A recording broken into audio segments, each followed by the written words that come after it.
C'était le film sur France 3 avec le magazine Télézen. Nom d'un chien. Chaleureuse, sincère, toujours fidèle, elle restera à tout jamais l'une des plus grandes dames du cinéma français. Portrait exceptionnel de Simone Signoret après la météo et Soir 3.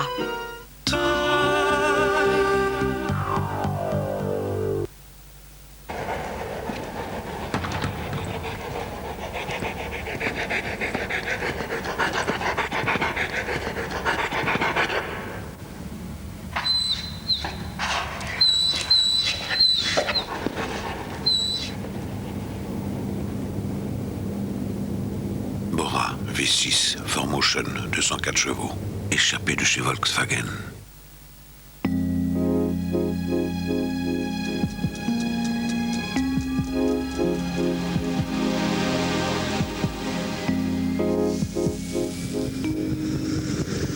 Sensuel de Well, le premier coordonné collant lingerie qui éveille les sens. Sensuel de Well, on n'a jamais fait mieux depuis la peau. Le PMU lance le multi, une nouvelle façon de jouer. Au multi, pour trouver les 4 premiers chevaux sans ordre, vous sélectionnez pour un montant fixe de 20 francs 4 chevaux. Ou 5 chevaux. Ou encore 6 chevaux. Ou même 7 chevaux. Avec 4 chevaux, vous gagnez plus. Et avec 7, vous gagnez plus facilement. Multi, 20 francs. À vous de voir ce que vous voulez gagner. Jouez avec vos émotions. Au fait, t'as déjà goûté un mini Babybel jaune, toi? Jaune? Bah oui, au Mazdam. Respire, respire. Je t'assure, c'est un goût extra. Mini Babybel jaune? Il faut le goûter pour le croire. Entre nous, franchement, pourquoi toujours attendre pour faire les choses? S'offrir un 4x4, par exemple. C'est super, un 4x4. Eh oui. CTLM vous offre en ce moment un crédit auto exceptionnel. Le crédit libre conduite. 4,9% pour une voiture neuve. 4,9%. Alors appelez CTLM au 0800 200 201. Aïe. Bon, on se calme là maintenant, François, hein? 0800 200 201. CTLM, la vie n'attend pas.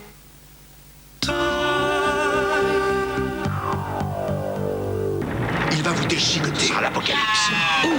Armageddon. Il est à moitié homme, à moitié excrément. Il est rusé, pervers, maniaque, supérieurement intelligent, diabolique, affûté, surentraîné, méthodique. C'est moi qui l'ai formé. Quasi homme, quasi bête, Quasimodo, le jeudi. Seigneur, Sur France 3. pourquoi mets-tu cette créature sur mon chemin? Pour tout savoir sur le temps, on peut compter sur France 3 avec Monsieur Bricolage.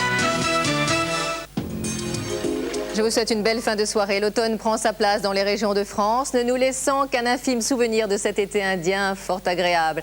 Mais voilà qu'est venu le temps de la pluie, de nombreux nuages et du vent, dû à une dépression centrée sur le nord de l'Écosse pour l'instant. Et regardez cette masse nuageuse qui progresse rapidement vers les côtes de la Manche. Elle sera là demain sous forme de petites perturbations. Et elle s'infiltrera à l'intérieur des terres pour donner à la moitié nord un aspect nuageux et pluvieux. Et tandis que sur le sud, c'est une perturbation issue d'un système dépressionnaire sur l'Espagne qui affectera le sud-est et la Corse, donnant cette fois des pluies orageuses. Soyez prudents avec de nombreuses rafales de vent pouvant dépasser le matin 60 et 70 km à l'heure. Donc temps assez exécrable sur le sud-est et la Corse, tandis que le Languedoc-Roussillon et la Côte-Varoise verront quelques éclaircies. Attention aux brumes depuis les Pyrénées aux Alpes et au Jura avec pas mal de nuages. Et puis la perturbation donnera de faibles pluies de la Bretagne au Cotentin à la Normandie jusqu'au nord, associées à des vents d'ouest. Et puis à l'avant, quelques nuages affecteront les Pays de la Loire jusqu'à la Champagne-Ardenne. Entre ces deux, eh bien, le soleil brillera un petit peu plus. Dans l'après-midi, on devrait retrouver la perturbation sur la moitié nord du pays. Affectant donc ces régions, ce seront de faibles pluies et des vents assez soutenus, 60 km à l'heure. Le soleil reviendra faire quelques apparitions sur l'Artois et puis nous aurons pas mal de nuages du Poitou-Charentes jusqu'au Jura, alors que le soleil reviendra de l'Aquitaine jusqu'aux Alpes. Nous garderons du soleil sur le Languedoc-Roussillon, la Côte-Varoise avec beaucoup de vent et les pluies orageuses persisteront sur le sud-est et la Corse. Nos températures sont en chute, on s'en est aperçu. Nous attendons -1 à Mulhouse demain, pas plus de 2 dans la capitale, 0 à Aurillac. Nous irons jusqu'à 12 et 13 pour l'île de Beauté. Et dans l'après-midi, les maximales offriront des valeurs de saison, automnales donc, avec de la fraîcheur sur le nord-est, 7 et 9 degrés. Ailleurs, 11 et 18 degrés, 19 et 20 pour l'île de Beauté. Excellente soirée à tous, c'est le soir 3 maintenant. Nous fêterons demain Sainte-Bertille.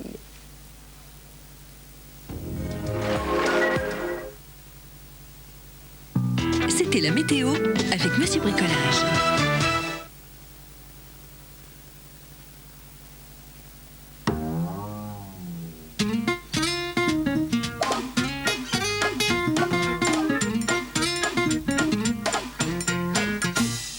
Est-ce que mon pouvoir d'achat va dégringoler avec l'euro? Non, vraiment, je ne me pose pas cette question. Ah, c'est pas un grand spécialiste de la vie pratique, hein, mon ex-beau-frère. C'est un artiste. Quoi qu'il en soit, l'euro ne change rien. Ni le coût de la vie, ni la valeur des choses. Qu'une distance soit exprimée en miles, comme chez les Américains, ou en kilomètres, comme chez nous, c'est la même, n'est-ce pas? Eh bien, pour les francs et les euros, c'est pareil. On se marre bien avec Julien, hein? Il veut dire que ce que vous achetiez avant en francs, bah vous l'achèterez en euros, puisque c'est la même chose. Et ce que vous ne pouviez pas vous offrir avant en francs, bah voilà quoi. Votre pouvoir d'achat ne change ni dans un sens, ni dans l'autre. Oui, rien ne change en somme. Ni personne. Si j'en crois mon nez, ce soir on se tape... Notre monnaie, notre pouvoir d'achat reste le même.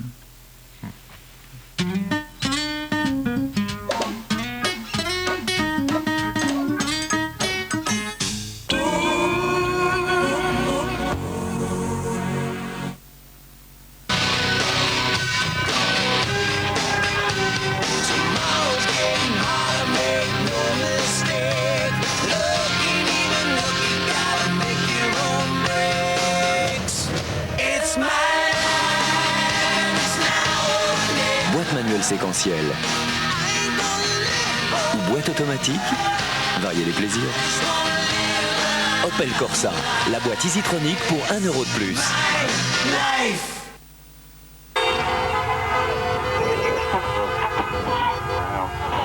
Si les symptômes persistent, la Mayenne est certainement la meilleure thérapie.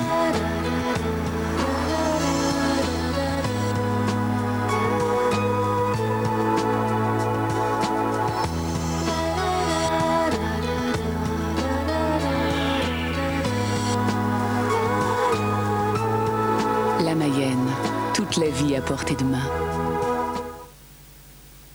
En Italie, il existe un secret que personne ne veut partager. Le tiramisu de Solo Italia. Solo Italia! Malheureusement pour ceux qui voulaient garder le secret, il a été reconnu saveur de l'année. Le tiramisu de Solo Italia. Solo Italia! Combien pèse-t-il? Vérifiez le poids financier de vos partenaires et de vos concurrents par Minitel 3617 Vérif pour une meilleure information sur les entreprises. Un four à chariot sortant, c'est bien. Et avec un design inox, c'est beau. C'est bien, c'est beau, c'est moche.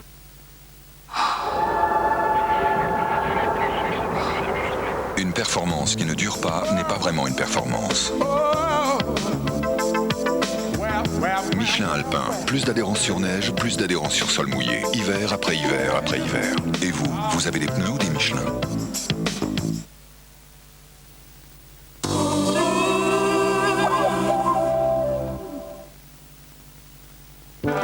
France 3 vous donne rendez-vous avec Somfy.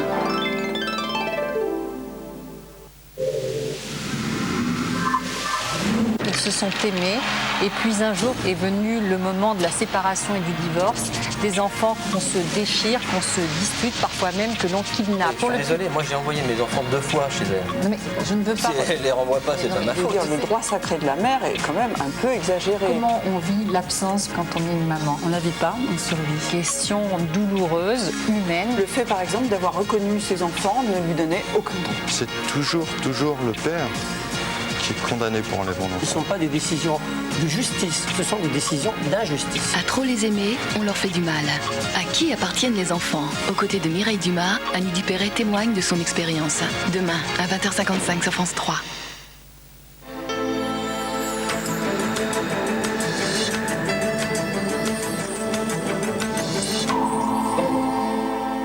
Bonsoir, les titres de ce journal. Rebondissement dans l'affaire de la Josacine empoisonnée. Jean-Marc Deperroy, condamné à 20 ans de prison pour la mort d'Émilie Tanet, demande la révision de son procès après de nouvelles expertises.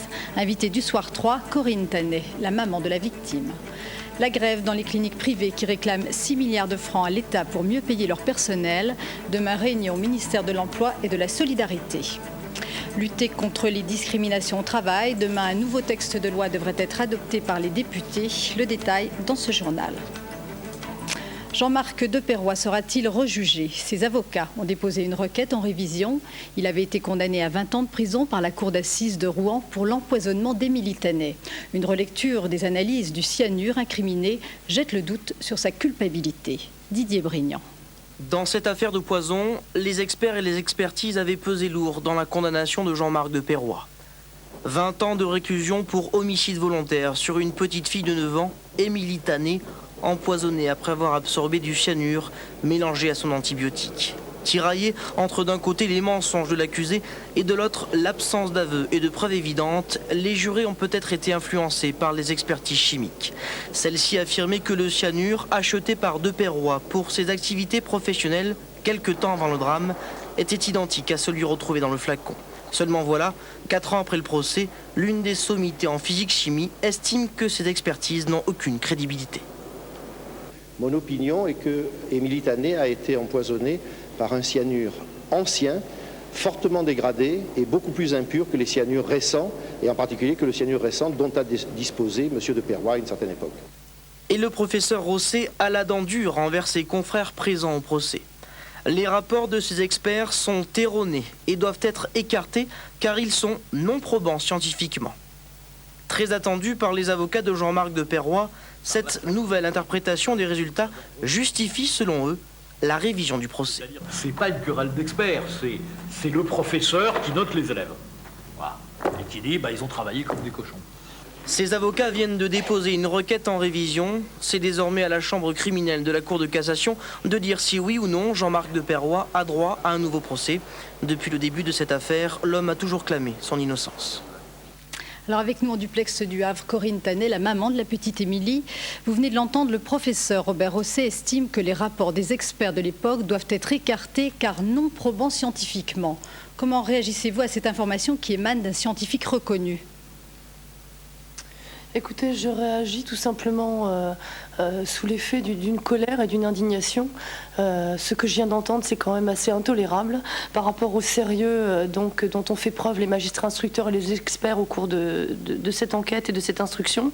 Je pense que les travaux d'expertise n'ont pas été faits à la légère et quand maître Spimner se permet de dire qu'il a noté des élèves comme un professeur et que ces élèves ont travaillé comme des cochons, je trouve que c'est vraiment injurieux. Et malgré ces nouveaux éléments, vous ne doutez pas de la culpabilité de Jean-Marc Deperroy ?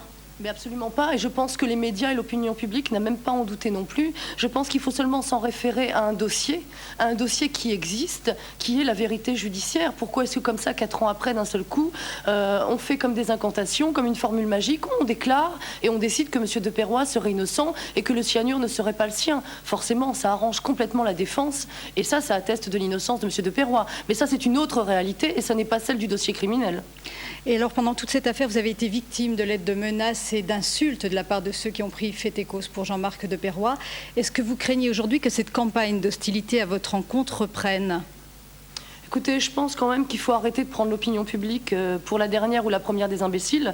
Il faut quand même savoir qu'aujourd'hui, on a la chance de pouvoir résider dans une ville où les gens font preuve de sympathie et de discrétion à notre égard, ce qui nous permet de vivre à peu près sereinement et ce qui permet à notre fils de grandir et de s'épanouir tout autant tranquillement. Donc tout ce que j'espère, c'est que demain matin, la boulangère continuera à me sourire et à me dire bonjour. Et j'ose espérer quand même que les gens ne vont pas tomber dans le piège tendu par la défense, par les avocats de M. Deperroy et par M. Deperroy lui-même. Madame Tanet, demain bientôt des magistrats diront s'il doit y avoir un nouveau procès. Dans ce cas, comment l'aborderez-vous ? Écoutez, je pense qu'à plusieurs reprises, le dossier de Jean-Marc Deperroy, dit de l'affaire de la Joséphine empoisonnée, est passé entre les mains de plusieurs magistrats de France et de Navarre. Jean-Marc Deperroy a déposé 2 demandes de révision auprès de la Cour européenne des droits de l'homme. Il s'est vu 2 fois refuser et rejeter ces dossiers. Il faut savoir quand même que le dossier est également passé dans les mains des hauts magistrats de la Cour de cassation, de la chambre d'accusation de la Cour criminelle de Paris. Je pense que les magistrats ne se sont pas laissés leurrer, eux, par les retombées médiatiques ou tout simplement par les frasques de la défense. Et comment analysez-vous ce rebondissement avec ce nouvel expert qui amène de nouvelles conclusions ? Écoutez, pour nous, parce que nous sommes deux touchés par cette histoire, mon mari et moi-même, il ne s'agit pas d'un rebondissement. Je pense qu'il s'agit une fois encore de faire monter la mayonnaise, de mettre la pression sur les médias et sur l'opinion publique, de nous nuire, de nous déstabiliser et de nous discréditer aux yeux de l'opinion publique. Tant pis pour les gens qui veulent bien tomber dans ce piège. Moi, je ne pense pas que ça va remettre une seule seconde en cause la décision de la justice qui a été prise jusqu'à maintenant. Corinne Tanet, je vous remercie. Tension ce soir à Antibes après la mort d'un jeune homme au cours d'un contrôle d'identité. La victime s'est effondrée sans raison apparente, a indiqué l'un des policiers. Après ce décès, plusieurs dizaines de jeunes se sont rassemblés devant le commissariat et ont jeté des pierres sur les façades. À cette heure, le calme est revenu. L'enquête a été confiée à la police judiciaire de Marseille. L'adieu à Régine Cavagnou. Dans son village à la Clusaz, toute la famille du ski, mais aussi de nombreux anonymes, ont salué la mémoire de la championne. Des obsèques simples et discrètes à son image. Magali Serre, Joy Banerjee. Les deux équipières de Régine Cavagnou serrent contre elles le globe de cristal et la médaille d'or des championnats du monde. Les deux trophées remportés cet hiver par la skieuse. La cérémonie des obsèques de Régine Cavagnou vient à peine de s'achever. Le cortège s'ébranle en direction du cimetière de la Clusaz. Moniteurs, entraîneurs et anciens champions, ils sont venus aujourd'hui faire leurs adieux à la skieuse. On côtoie le risque, on le sait. On ne pense jamais à ce qui peut arriver ou que le pire puisse arriver. Et donc on vit avec, mais on ne se rend pas compte. Plus de 3000 personnes ont assisté cet après-midi aux funérailles. La plupart depuis un écran géant sur la place du village. À l'intérieur de l'église, il y a la famille et les personnalités dont Marie-Georges Buffet, le ministre de la Jeunesse et des Sports. L'émotion monte à la lecture d'une lettre écrite par Régine Cavagnou à son père lorsqu'elle avait 14 ans. Elle expliquait déjà sa vie de sportive de haut niveau. Ce message. Lorsqu'il s'agit de rentrer en semaine de compétition, cela demande plus qu'un effort physique, mais aussi moralement, car je me concentre des semaines avant les courses. Ce qui est aussi dur, c'est de se dire qu'on peut mourir de sa passion. Mais je crois que Régine, elle est allée vraiment au bout. Son rêve, c'était de devenir une championne du sportif de haut niveau, comme elle l'a si bien dit dans la lettre qu'elle avait laissée à ses parents. Et je crois qu'il n'y a pas beaucoup d'autres mots à dire que ça. Et au revoir Régine, t'es une grande dame. Sous le choc, l'équipe de France ne veut pas trahir Régine Cavagnou. Et pour cela, il faut continuer à skier. Il faut espérer que maintenant les filles et les garçons de l'équipe de France aillent chercher à y glaner cette médaille d'or olympique pour elles. Remporter des médailles aux Jeux Olympiques de Salt Lake City, c'est ce que voulait Régine Cavagnou. Gilberte Bérégovoy est décédée dans un hôpital parisien. La veuve de l'ancien Premier ministre socialiste avait 81 ans. Ses obsèques seront célébrées jeudi prochain à Nevers. L'aviation américaine continue de bombarder massivement le nord de l'Afghanistan pour préparer une offensive terrestre de l'Alliance du Nord qui se dit prête à attaquer Kaboul.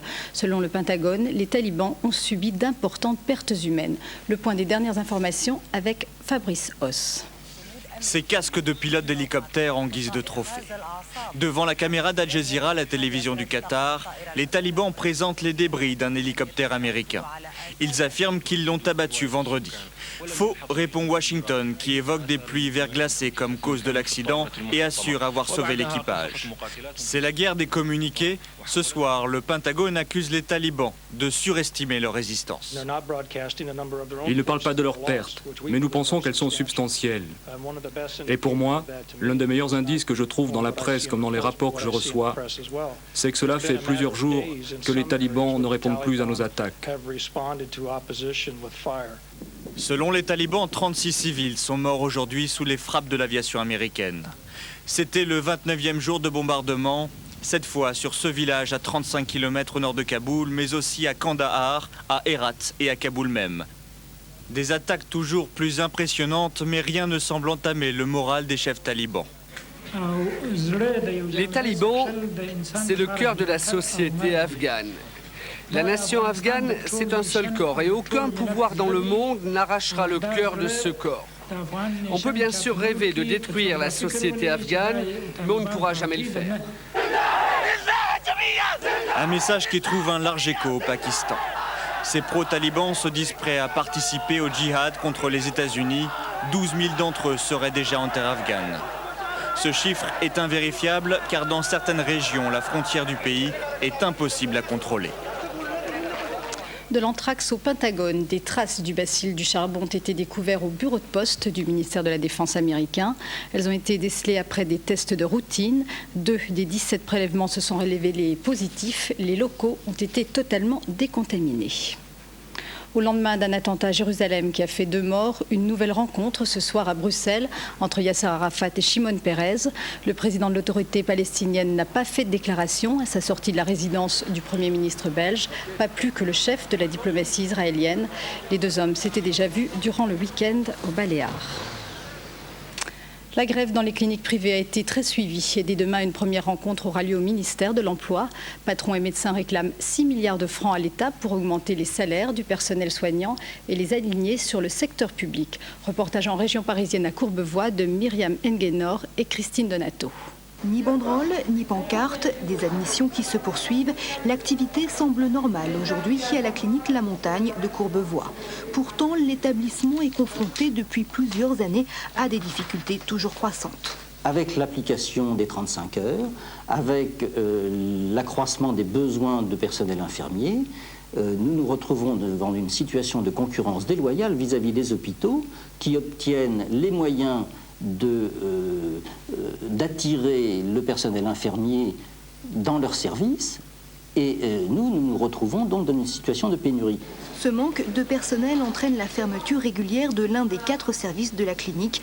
Alors, l'établissement est solidaire du mouvement national qui réclame une aide de l'État jugée légitime. Les tarifs des cliniques privées, c'est-à-dire ce que coûtent les soins, ce que coûtent les soins dans les cliniques privées, cela est fixé par le gouvernement. Et comme le gouvernement, depuis plusieurs années, applique une politique de restriction budgétaire afin de diminuer les coûts de la santé, les tarifs, notamment en Ile-de-France, depuis 3 ans, n'ont pas augmenté suffisamment pour dépasser la simple couverture de l'inflation.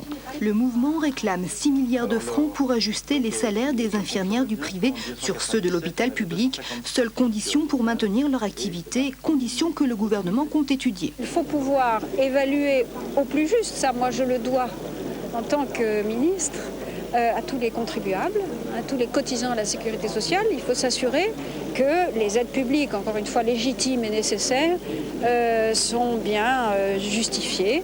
Des négociations doivent se poursuivre demain au ministère. En cas d'échec, les 220 cliniques d'Île-de-France pourraient entamer une grève illimitée.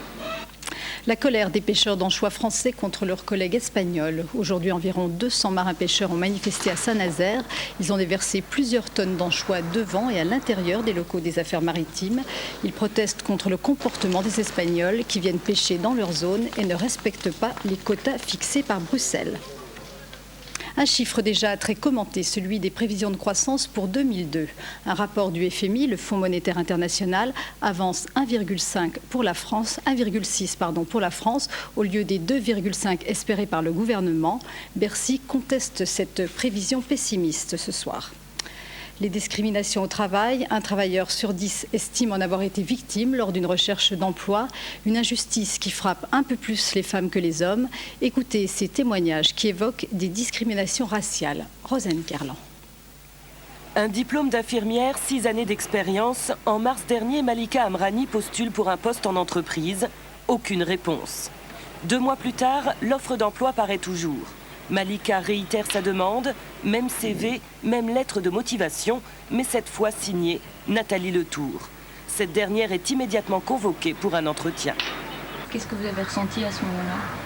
Je dis, je sais pas, un petit peu de surprise, un petit peu d'amertume peut-être, parce que bon, c'est vrai qu'au départ, quand j'ai envoyé le CV au nom de Nathalie Letour, c'était plus, j'ai envie de dire un jeu, un test. Et d'entrée de jeu, je me suis présentée en étant Amrani Malika. Je voulais simplement qu'il me donne une bonne raison, une raison qui justifie le fait que dans un cas, il refuse une candidature sur la base d'un CV et dans l'autre cas, sur le même CV, il accepte la candidature. La jeune femme a déposé une plainte contre l'entreprise pour discrimination à l'embauche. Pour l'instant, aucune procédure de ce type n'a abouti. Il faut établir que l'employeur n'a pas embauché parce que la personne est d'origine étrangère. C'est une preuve extrêmement difficile à rapporter. L'entreprise incriminée n'a pas souhaité s'exprimer devant les caméras. Autre histoire, celle de Fatima Bouzidi. Je me suis présentée pour un poste de secrétaire commercial au sein d'une entreprise de vente de cuisine aménagée. Après avoir décliné mon identité, l'employeur m'a aussitôt répondu que dans son entreprise on était neutre, qu'il n'était pas question de s'appeler Fatima, mais qu'on me donnerait un autre prénom. Parce que j'aurais donc des démarches à faire par téléphone et j'aurais les clients au bout du téléphone. Ces histoires ne sont pas rares. En un an d'existence, le 114, numéro vert mis en place pour les discriminations raciales, a reçu plus de 40 000 appels. Mais c'est surtout dans les ANPE que l'on constate les pratiques de certains employeurs. On ne se rend pas compte des dégâts psychologiques que ça entraîne, de ce que ça peut induire après comme frustration. Et la difficulté, c'est cette frustration, qu'est-ce qu'elle devient. Et quand c'est tout un groupe comme ça qui est frustré, on en parle, en discutant entre soi, en disant les employeurs, ils ne veulent pas de nous, on est en France, mais on ne peut pas bosser, on ne peut pas de fric, on ne peut rien faire. Qu'est-ce qui se passe derrière? Forcément des choses qui sont négatives. La nouvelle loi pour lutter contre les discriminations au travail devrait permettre de mieux protéger les candidats à l'emploi. Dorénavant, les noms et prénoms pourront être un motif de discrimination. C'est donc pour lutter plus efficacement contre toute forme de discrimination à l'embauche, mais aussi après qu'un nouveau texte de loi devrait être adopté demain par l'Assemblée nationale. Laurence Ragon nous détaille les principales mesures. La nouvelle loi est censée protéger le salarié tout au long de son parcours professionnel. Jusqu'à présent, la discrimination pouvait être reconnue à l'embauche et lors de licenciement. Désormais, elle s'appliquerait aussi à l'accès au stage, à la formation professionnelle et à la promotion. Surtout, le législateur veut élargir les motifs de discrimination aux mœurs, dispositions destinées à lutter contre l'homophobie au travail. Autre critère qui n'existait pas dans la loi, l'apparence physique, l'âge ou encore le nom. Maintenant, les victimes de ces discriminations pourront s'appuyer sur un texte. Changement majeur de cette loi, devant les tribunaux, ce n'est plus au salarié ou au candidat à l'embauche de prouver qu'il a été victime de discrimination. C'est à l'employeur d'apporter la preuve qu'il n'a pas eu d'attitude discriminatoire. Les sanctions peuvent aller de la simple amende jusqu'à la prison ferme, mais très peu de plaintes aboutissent en justice. L'ouragan Michel qui a traversé Cuba a fait 5 morts. Une personne est morte noyée. Les autres ont été tués par des effondrements. Les dégâts matériels sont très importants dans le centre de l'île. Les vents ont soufflé à plus de 200 km/h. Le plus prestigieux des prix littéraires, le Goncourt, a été attribué aujourd'hui à Jean-Christophe Ruffin pour son roman Rouge Brésil. L'auteur n'est pas seulement écrivain, mais aussi médecin engagé dans les causes humanitaires. Dominique Poncet, Olivier Thiette. Il est 13h pile chez Drouan, le suspense va prendre fin. Mesdames, Messieurs, le prix Goncourt 2001 a été décerné au 6e tour de scrutin à Jean-Christophe Ruffin pour son roman Rouge Brésil aux éditions Gallimard. C'est un romancier hors norme qu'a couronné aujourd'hui le jury du prix Goncourt. Hors norme parce que parallèlement à son métier d'écrivain, Jean-Christophe Ruffin exerce une autre profession, celle de médecin. Ce fut l'un des pionniers de Médecins sans frontières. Jean-Christophe Ruffin est donc en plus un homme engagé. Dans son Rouge Brésil, pourtant, nulle trace de pesanteur militante. L'ouvrage relate d'une plume alerte et passionnante la conquête du Brésil par les Français au XVIe siècle. Je pense que ce XVIe siècle a commencé comme un siècle de progrès, d'ouverture, de tolérance, et qu'il a fini comme un siècle de fanatisme et de guerre de religion, et que c'est un siècle qui, d'une certaine manière, concentre absolument toutes les contradictions qu'on peut vivre un petit peu aujourd'hui. Donc c'est un siècle qui est très très proche de nous. Une totale résonance avec notre monde actuel, la force de Rouge Brésil, c'est là qu'elle se tient.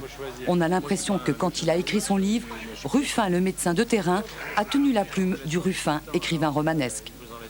Pour moi, la médecine, ça englobe tout. C'est-à-dire ça englobe le métier technique, si vous voulez, clinique, et ça englobe aussi, c'était comme ça que je le concevais, moi, quand j'ai choisi ce métier, ça englobe aussi l'engagement. Et puis, c'est une discipline littéraire pour moi, la médecine. Donc j'ai arrêté la médecine hospitalière. J'étais médecin des hôpitaux, ici à Paris. Cela dit, ce que je garde, c'est la médecine sous forme de mission. J'aime ça et c'est ma vie. À peine avait-il obtenu son prix, Jean-Christophe Ruffin se prononçait pour un accroissement de l'engagement humanitaire de la France en Afghanistan. Et le prix Renaudot a récompensé un autre roman historique, Céleste, de Martine Lecause, une histoire d'amour qui se déroule à Paris en 1832 en pleine épidémie de choléra. Voilà, vous voyez Martine Lecause. Ce journal se termine. Merci de l'avoir suivi. Dans un instant, un portrait de Simone Signoret. Prochain rendez-vous avec la rédaction le 12-14. Très belle nuit et à demain. Au revoir.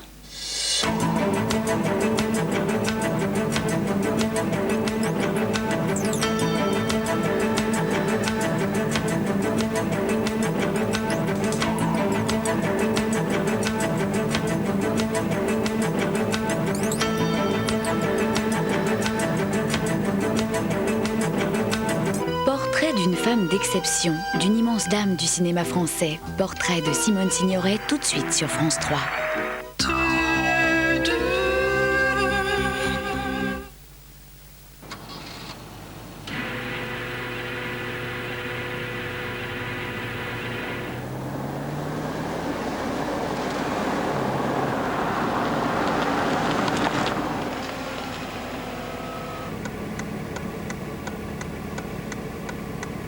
En ce moment, Xara Coupé est à 81 000 francs.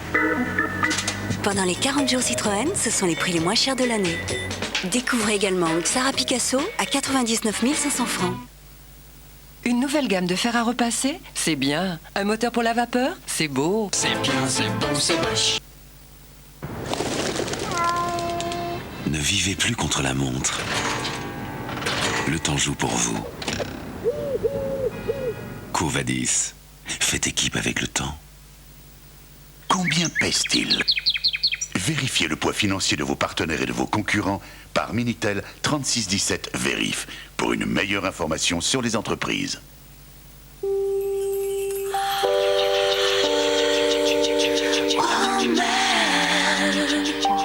Se sentir bien. Se sentir être. Être soi-même. Enfin. Entrez dans l'un des 600 instituts de beauté Yves Rocher. Yves Rocher, on n'a jamais autant respecté la nature des femmes.